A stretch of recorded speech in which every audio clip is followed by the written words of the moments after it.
This is Star Citizen. The game has been in an alpha state and playable for quite some years, but will eventually release soon. In this video, we'll take a look at the modular building kits,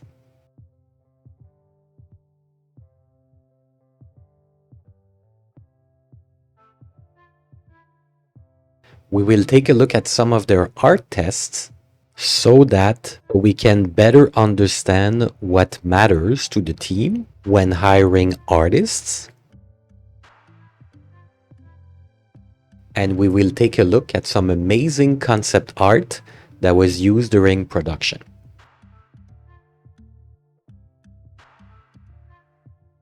So the first artist is Clément Dieu, and he's showing us a small room modular kit. So you can see the pieces, and this is going to be, I guess, an interesting look into sci-fi in general, because modular building kits works exactly like for buildings when we work on fantasy or modern day settings, but we see a bit more interiors because sci-fi game spaces are usually in spaceships or stations. Of course, it can be also outside in the wild on other planets, but there is a lot of those. So we will see a lot of metal, panels, cables, machinery, all those sort of stuff, vents, all those kind of very typical stuff, which we have a good look here. And the trick is really to leverage modularity and then to make it interesting while you have different techniques that are added upon, such as decals, such as, of course, some variations regarding props, set dressing, and such things, cables, wires. There are many strategies, but essentially it's very straightforward. And the modular kit pieces, and let's look at others because the artist has provided quite a few, which is excellent, and they are a little bit more sophisticated or a little bit more detailed or busy, right? Either exterior or interior. They usually come like with a little bit more work up front for the final versions, but they do all the work.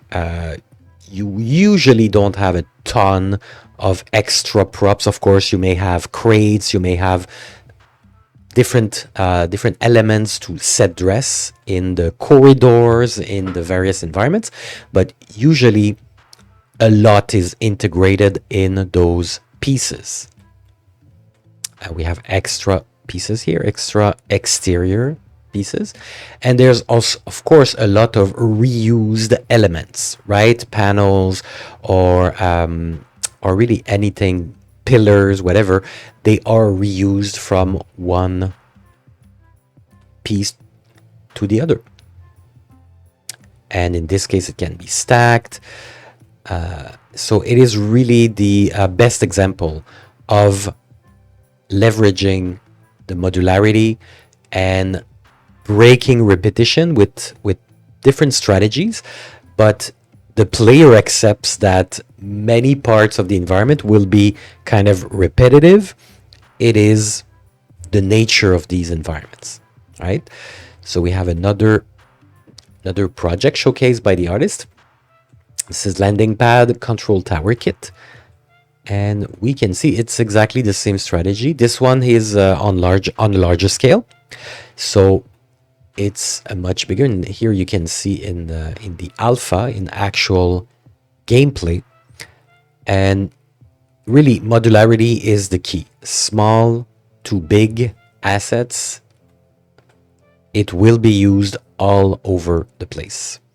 So those are very interesting too. All those modules, of course, once you build a few, you can play, mix and match, and you can have new pieces for the same kit very quickly. And it looks really good and it's really credible, right? So we have various angles of this one, and here we have another look at the in-game version. Next, let's take a look at the work of Boy Sichterman.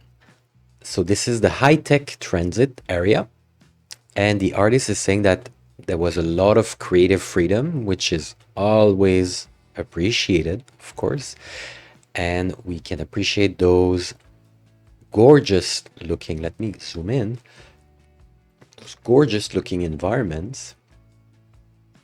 And guess how they were created? Yes, you guessed correctly. With a modular kit, of course, because that's how it's done. So you see the same principle as the one we saw earlier. So it's always important to study these from games so that when you work on your portfolio, you know how it works and you know how to make it work, right? Because this is what they're going to look at. So of course it has to look good, but it has to be very functional. So by looking at this here, I see this cylinder. So you have to see this piece and this piece. It has to be connected properly, right? So let's try to spot it in the environment, and you see it right here. So you see that this goes underneath a kind of platform that you have here. That's going to be another part of the kit, basically, right? We don't see it here as a standalone part, but you have, of course, those panels on the floor. It's not just a one piece, right? It is reused over and over. So it is designed in a way that makes everything work.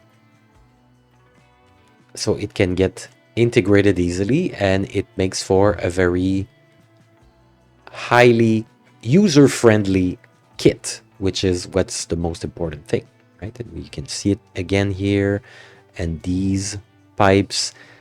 So basically, why did I focus on that? Because I immediately am starting to look at potential issues that this kit might cause, right? While studying it, while thinking of creating such a kit. So of course, those have absolutely no challenge, right? They are very easy. You snap them together. Everything is easy. But if you use these here without careful consideration of where does it connect, well, you would end up with this open end being visible, right? Same thing here, but here it's less of an issue because it goes inward. This goes outward. So you have to relate immediately on, okay, how is this going to be integrated in the environment? And well, of course, the floors are not just simple planes. There will be some height, right? It feels like it pretty much at this level will come over, so that when the player moves closer to that, they will see that there's some kind of quote unquote complexity, or it's not just, a plane meeting another plane. It's a little bit more complicated than that. Or is it? Well, you see that you have some zones here, that you have some heights, right? Different heights. So those are always the parts that are interesting to consider, to keep in mind while working on such environments. Because as you see, there are, of course, other parts to the kit than just those, but still, it is really repeated pretty much everywhere, right? And then by adding some elements such as this, what else has been added? Of course, a panel like that. There are many, of course. This is just a variation of what we saw earlier. Of course, there's a signage. There are a lot of stuff, and of course, well, plants, if you will. There are many elements that comes and break the repetitions so that it's not so boring, but at the same time, let's take a look at like here. There is a ton of repetition, repeated assets, repeated patterns, but it is still very interesting and it's not boring at all. Now let's hear it from the channel's partner, NordVPN.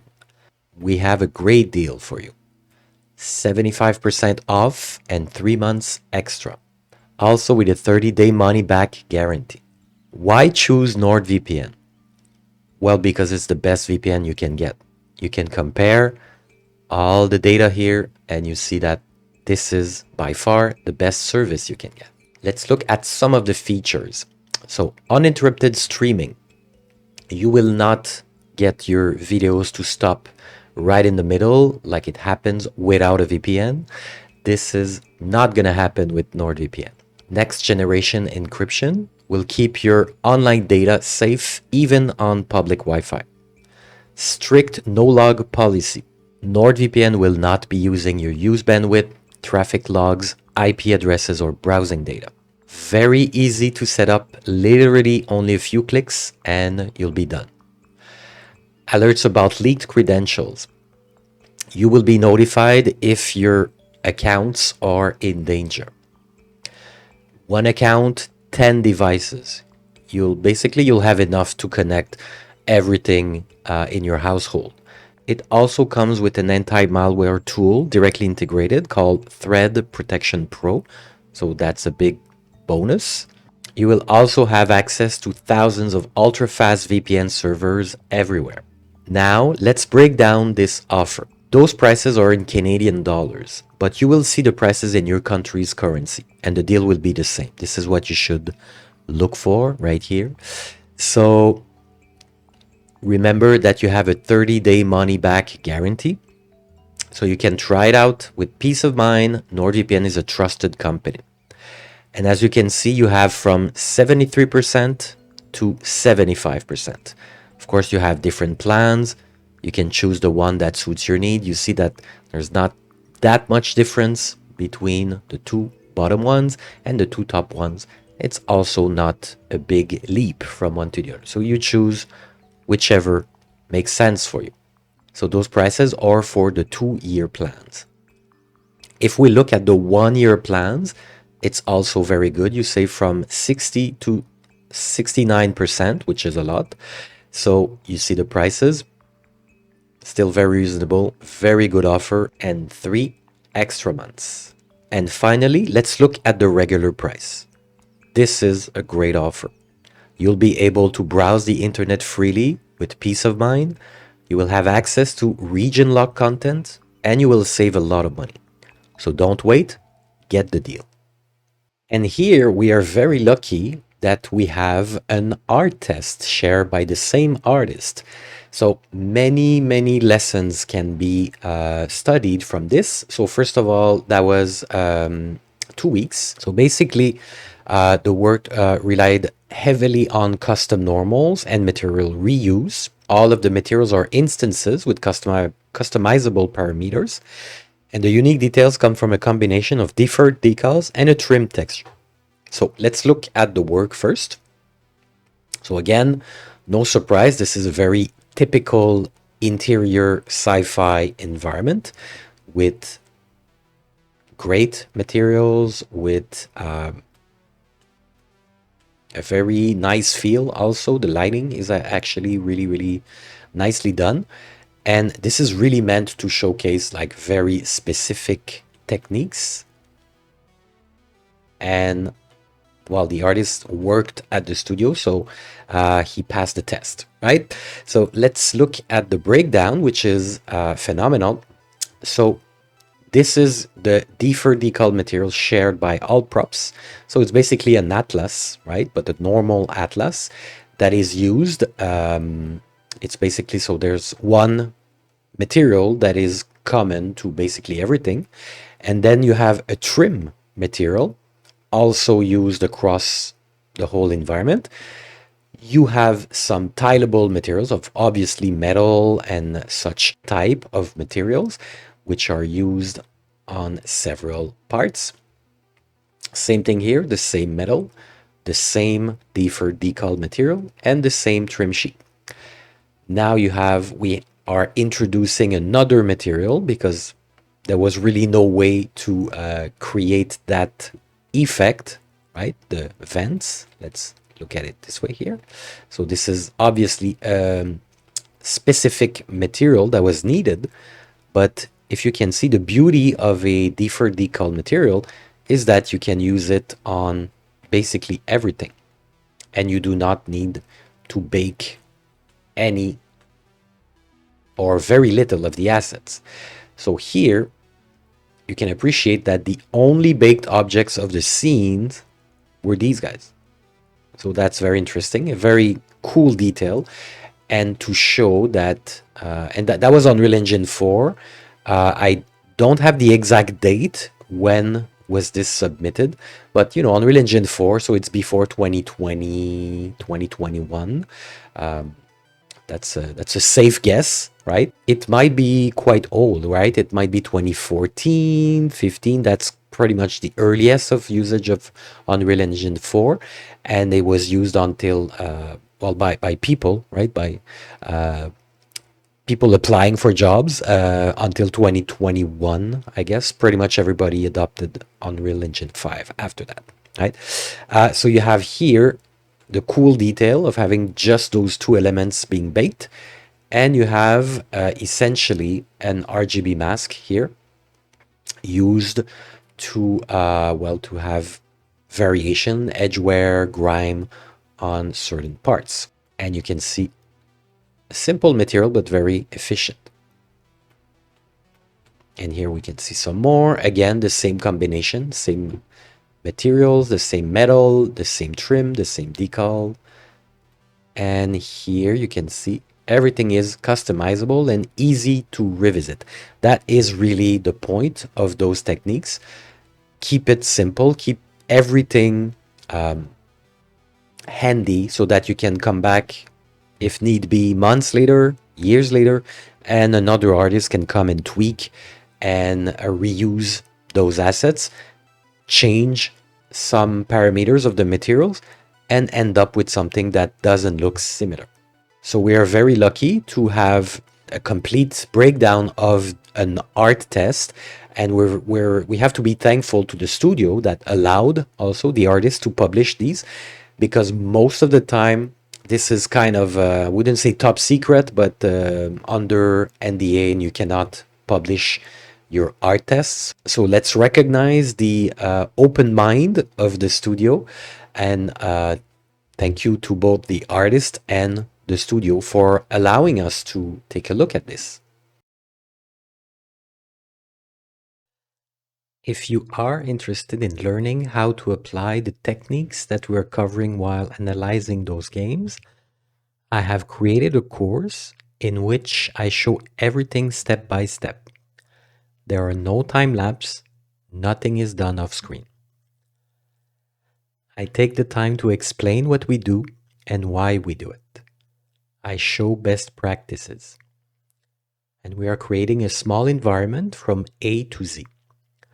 I'm showing every single step of how it's done on a professional production. I can answer any questions you might have on multiple platforms. So if you are interested, there is a link in the description and there's a discount available with the code provided.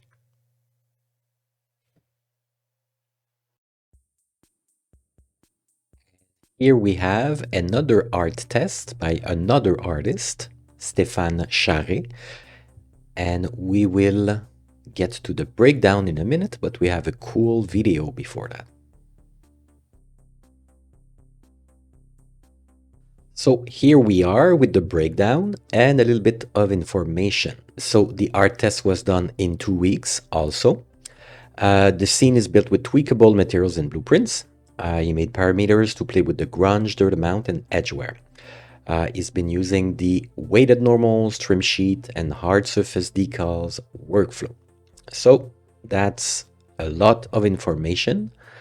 Let's look into it. So we have the lighting pass with no materials, just how the material behave.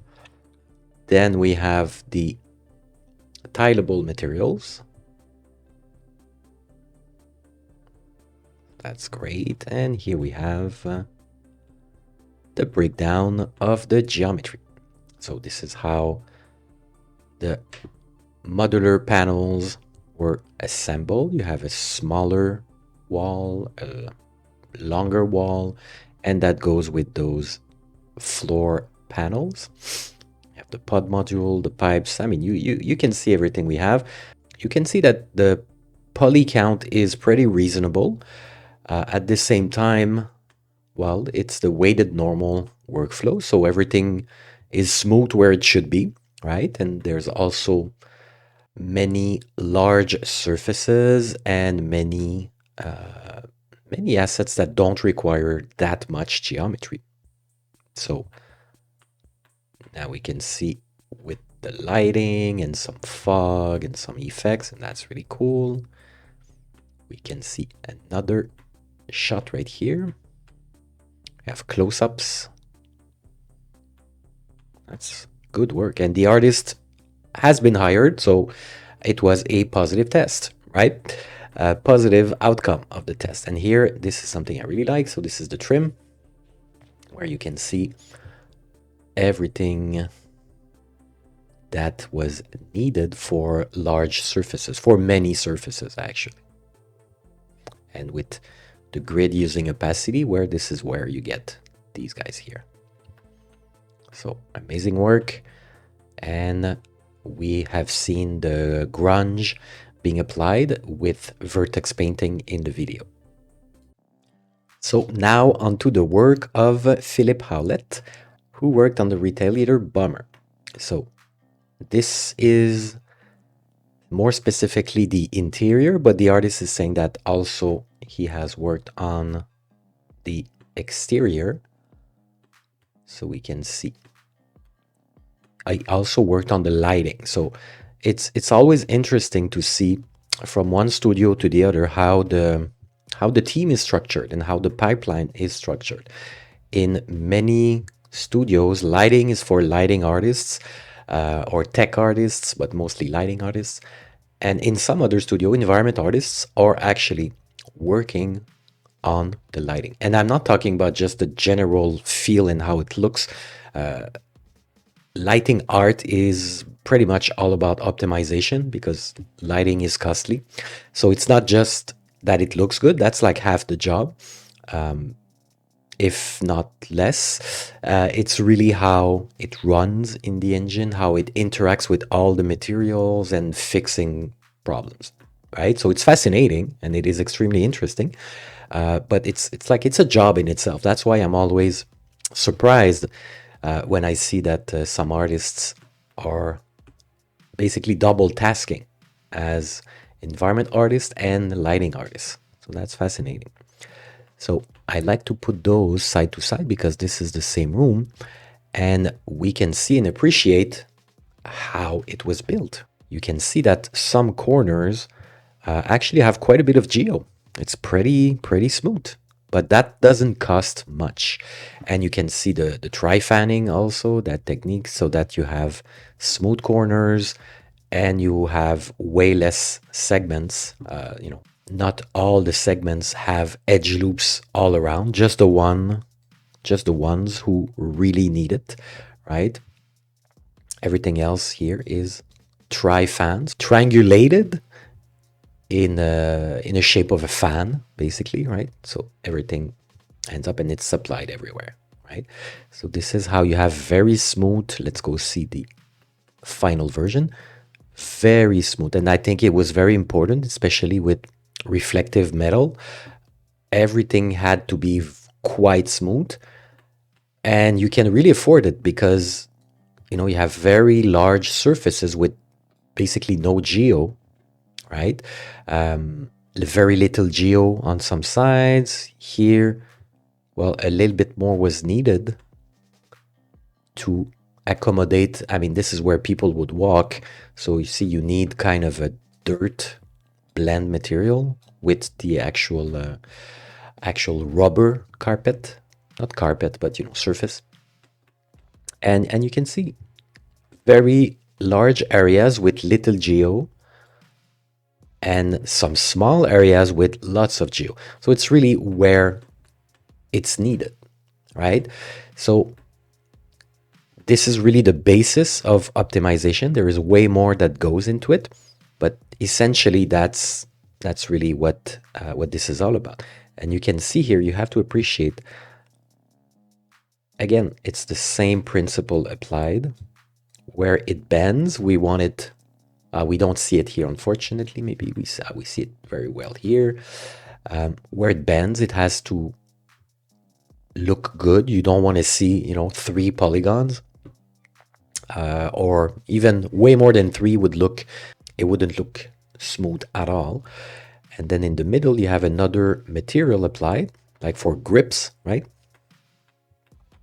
And this is why you have a different, or it's actually like, even it's bumped up. It's not exactly at the same level, but yeah, I believe it's exactly the same density as here, right?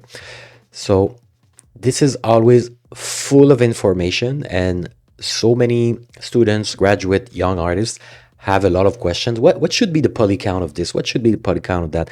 There is never an answer for that.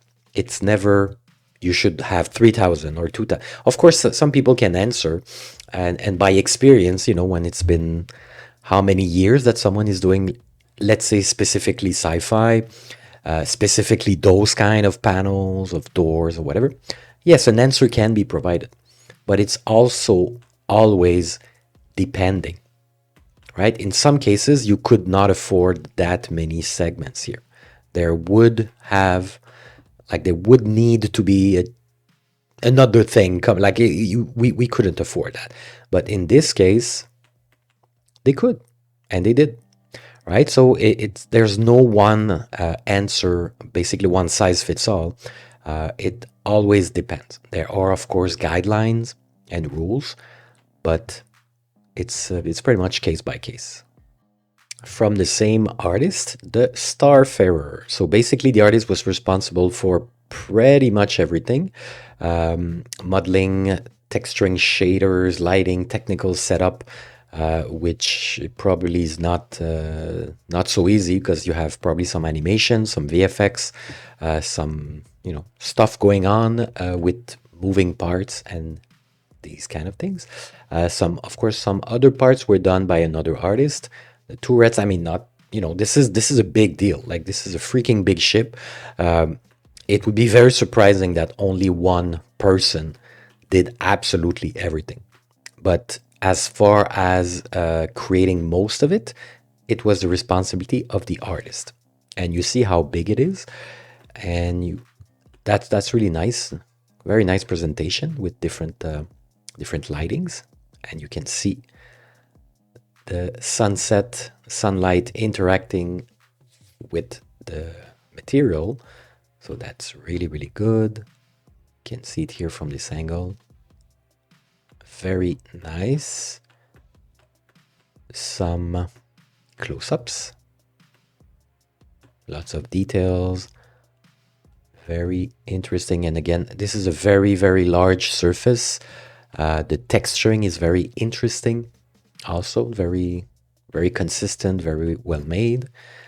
You have basically the material library that was used with lots of trims or baked bevel, all sorts of normal defer decals, sticker decals, trims, all sorts of good stuff. You have a better view here at some of the trims. And here we have wireframes.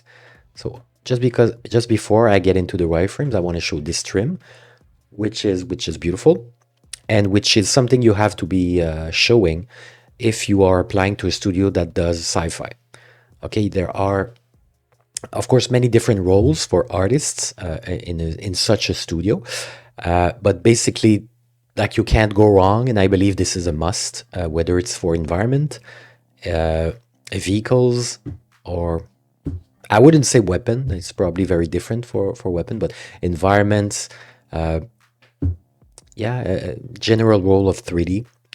You would need to have a very good trim sheet like this, with intricate details, and that shows depth and height variation and all that fun, very nice stuff. So yeah, that's a must. And then we have the wireframe. And as you can see, I mean, this is a big piece. Of course, it doesn't qualify as a prop. It's not a hero prop. It's a vehicle. So it's really a specialization on its own. And since the player, we have an actual comparison here, the player point of view will be that, right? Basically. So yeah, I mean, stuff has to be smooth, right? You can't cut corners. So it's a very, very big piece, and every small part of it is important because in the game you can walk around, you can inspect, you can get inside, you can of course fly it, but you can really see it from every corner. So always very nice to have the wireframes. Next, we'll take a look at some materials by the artist Luan Vettoretti. So let's jump right here, and we have some info on the bottom. So this panel is very simple, but the simplicity of it is what allowed us to make it incredibly versatile along the entire game. Usage of palm decals, parallax occlusion mapping, gave the artist a lot of creative freedom. And let's appreciate another finer detail. So instead of being just a white reflective plastic or metal, there are actually square dots added in the detail normal. Right, so there's a pattern, and then you can see, you can feel that there's something else going for it, right? And then of course the light behaves in a certain way that it catches your attention in a certain angle. Here we have some examples of usage.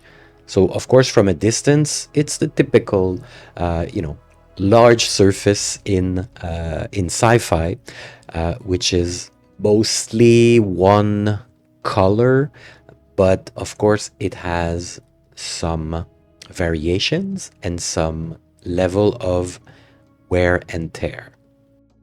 Speaking of which, the artist is showing us that every material had a wear amount slider. Some more work by the artist. So of course there has to be trims. So this one is a machine gribble trim. Of course was super useful in areas with high density of detail. And as you can imagine, there is a lot going on. And the artist is explaining also that there was a glow layer. So some parts could be buttons flashing or such things, emitting light, of course, with an emissive texture. And here we have a pipe trim. So all those things are condensed. So the trim sheets are an absolute must in sci-fi, as they are in many other different settings, but even more so in sci-fi. And we can see some glorious examples right here of both. So yeah, this is used all over the place. And now on to concept art. We'll look at the work of Danny Chan, and this is the cargo deck props. So there are so many concepts and they are great. And I really personally really appreciate all the context, the stickers, decals that would be eventually used.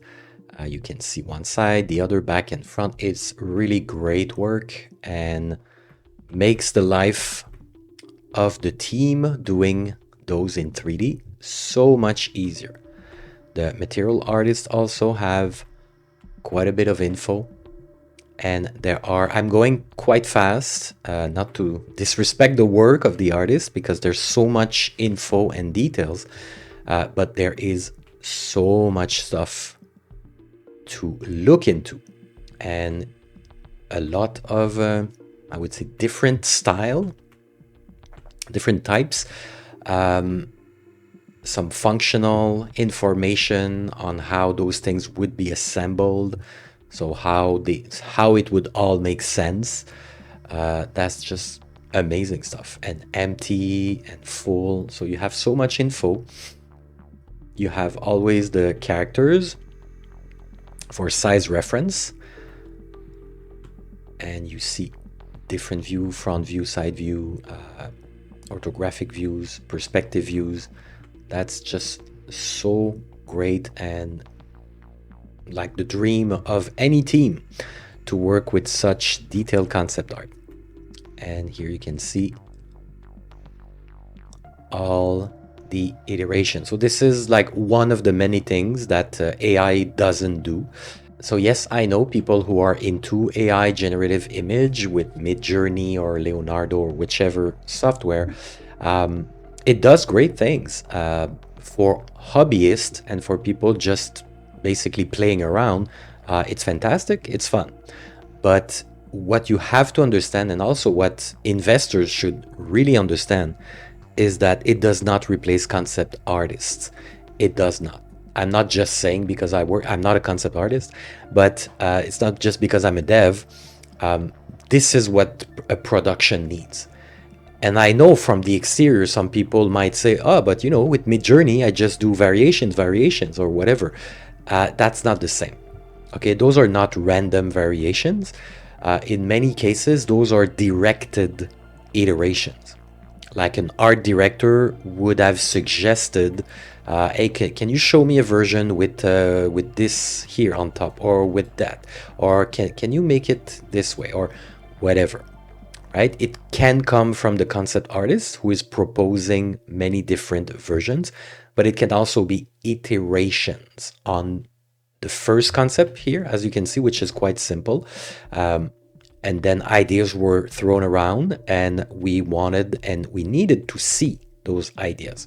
So this is what a lot of people get wrong, and they kind of get offended. Like, no, AI can replace that. It can't. It won't. It's never going to happen. Because concept art is about creation. You create some stuff. You combine and you use existing ideas, not content generated by other artists. So that's why there is such a heated debate in the business, because people who do not understand what concept art is, and they are just understanding spreadsheets and numbers, they see the salary of concept artists and art directors, and they're like, hey, let's cut half of those guys. It will not work.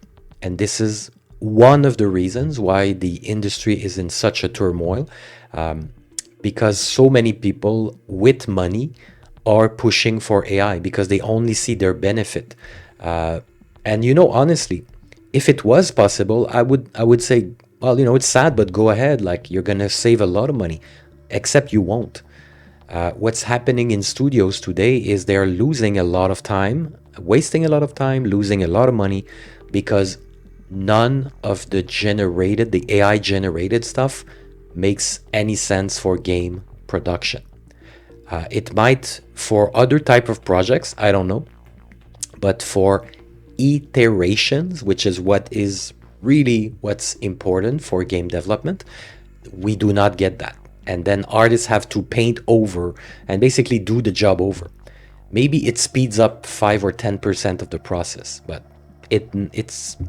I believe, and this is what I hear from professional concept artists and character artists and other types of artists who work and interacts with concept art. It's making their life more difficult now. And it's not about, oh yeah, in 1 year, 2 years gonna be better. No, because the nature of AI generation is to use existing data. It does not create.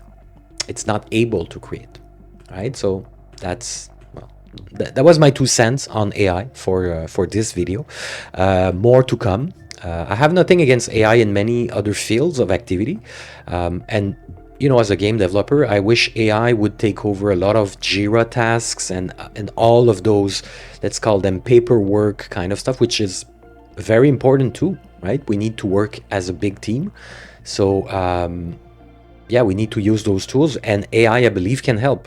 There are a lot of automations for the grunt work, for the boring stuff. Like, you know, think, just to give you an example, renaming thousands of assets. This is just one random example, but Of course, most engine have some systems that allow us to do so, but like with the bigger picture, like the whole team being updated, which means what's in the engine, what's in our documents, and most AAA studio are using Jira or similar system. For that to be done by AI, I would be just so happy, and that's what it should be doing. And that I agree. These kind of things, it should be a thing. It should, automation is already present, of course, in many, many tasks, but it should become much better. And I completely agree that investments should be made on that part. You're basically just upgrading what is already existing, which is already automation, right? Just make it much better so that we waste much less time doing these things, and that would be fantastic, right? But usually when it's on concept art, it creates more problems than it solves anything.